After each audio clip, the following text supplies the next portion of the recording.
Hello, beautiful sacred souls.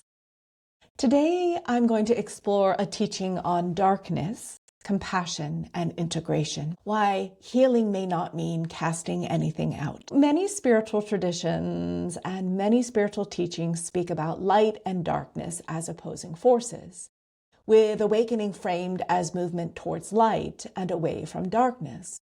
And for some, this language feels empowering, clarifying, and stabilizing.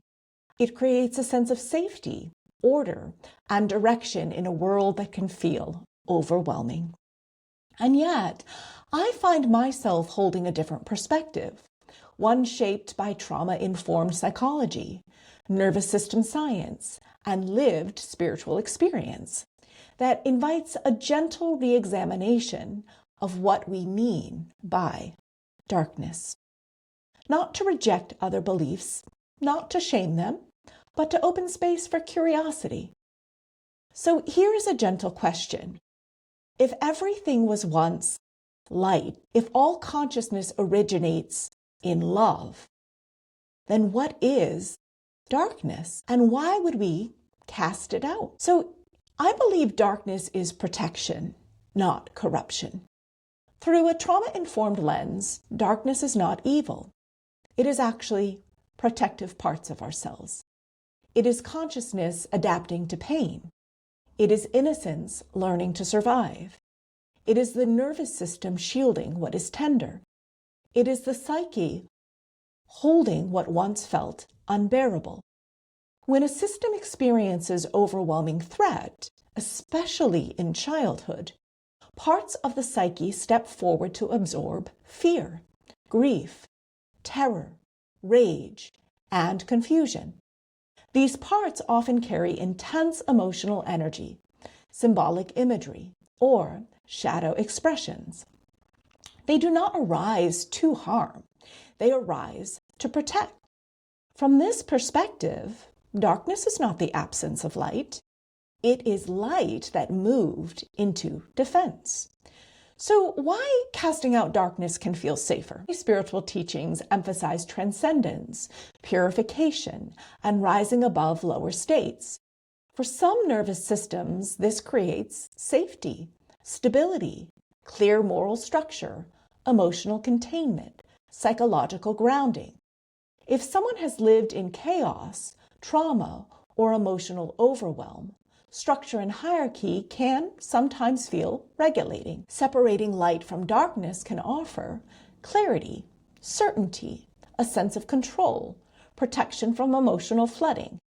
And this makes complete sense. There is nothing wrong with frameworks that help people feel safe, stable, and oriented.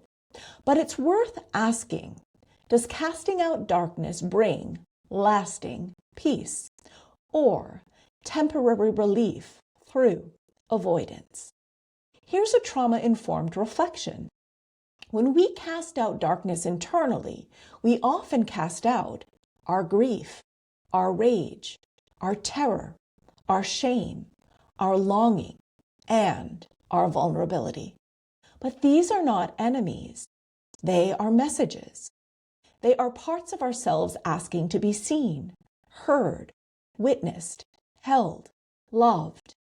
When these parts are rejected, they don't disappear. They go underground.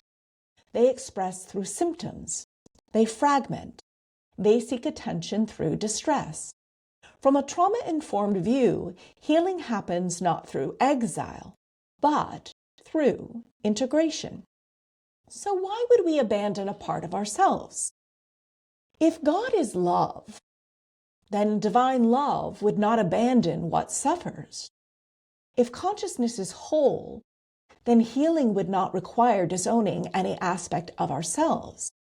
So I find myself returning again and again to the question, why would we cast out what once protected us?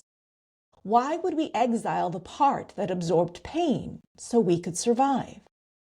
Perhaps healing is not about becoming pure light. Perhaps healing is about welcoming everything home. What if integration is actually spiritual maturity? From this lens, awakening is not escape. It is capacity, the capacity to hold paradox, to feel without collapsing, to witness without judgment, to stay present without pain, to embody compassion from all inner states. This is not bypassing darkness. It's loving it back into wholeness. Here's how we honor both paths. Some may be called towards transcendence. Some may be called towards integration. Neither path is superior. Different nervous systems, histories, cultures, and souls require different doorways into healing. For some, separation creates safety. For others, reunion creates healing.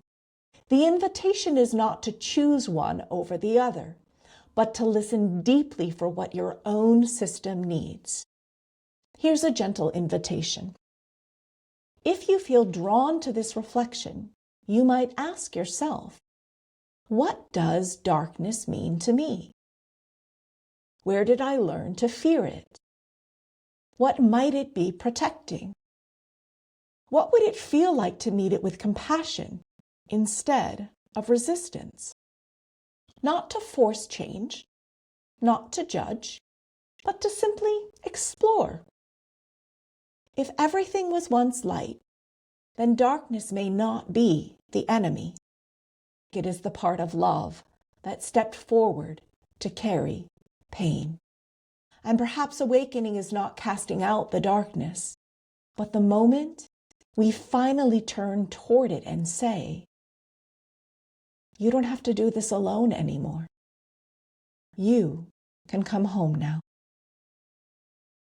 If this resonates, I hope you'll consider liking, sharing, subscribing, following, commenting.